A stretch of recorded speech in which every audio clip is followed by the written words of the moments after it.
Now there is one key component to ball ground contact, and that is a bit of shaft lean.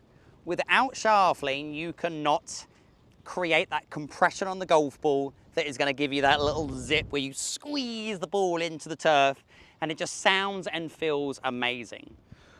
As much as there are things within the swing that are going to affect this, we need to make sure that we are delivering that club where the lead wrist is in a little bit of flexion, and then we're getting the grip back to the address position first, and therefore it's going to help us with a bit of shaft lean. My camera is all over the place because it is windy as anything, and I'm really hoping that's going to stay there. So hold that thought, because I'm just going to give this tripod a little bit of extra support, should we say.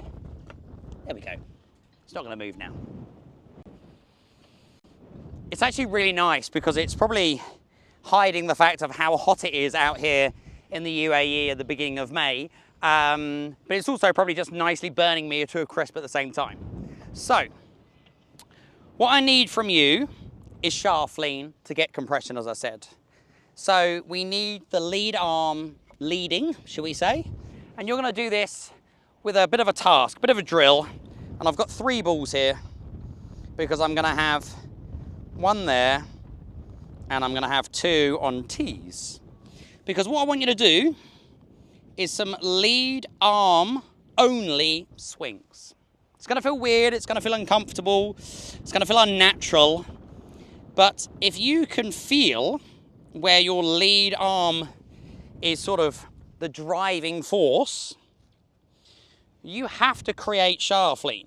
There is no way that you can swing one-armed where you're going to get the club head past the hands, which is obviously one of those keys where if we're adding loft to the golf club, we're not getting the compression, we're not getting the squeeze. So lead arm only is a great way to feel really what you're trying to get the sensation at impact. So I've put a couple on a tee just to give me a bit of forgiveness. It's not easy, but if I sort of, and I've gone down to a wedge. I've gone down to a slightly shorter club so I can sort of control.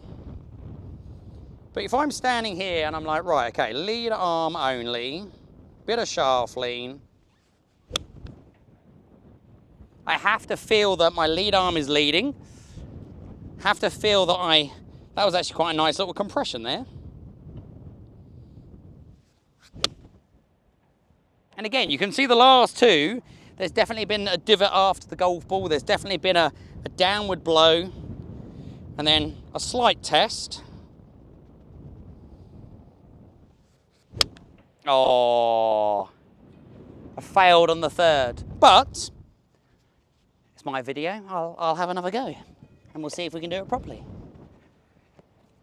But having an understanding that your lead arm has to be leading to get that compression, to get that ball strike, this as a difficult task. Was that a shank? We're not too sure. We got the ground after the golf ball. We may just leave that for now. But it's a great way, even though it's clearly very difficult, it's a great way of understanding where we want to be at impact, where we get some shaft lean, rather than getting the potential that the wrist angles are getting lost, the club head is passing the hands too early, we're adding loft to the golf club, we're moving low point before the golf ball, and we're not going to get that compression. Give it a go, and you can be let off if you hit a few bad ones, because clearly it's not that easy.